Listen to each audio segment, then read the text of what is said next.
Magandang araw, magandang gabi sa kanilang lahat. Ngayon dito po to ngayon sa atin special training. Ngayon dito naman natin special training ay meron tayo rito tinatawag na randori or multiple attack.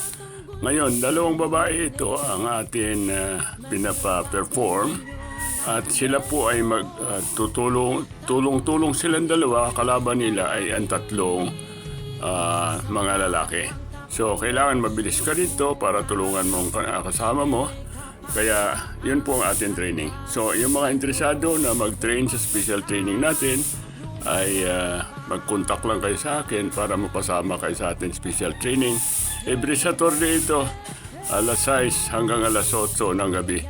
Dito po sa ating covered court ng Sierra Monte, Pillen Beach 2, Batasan Hills, dito sa Quezon City.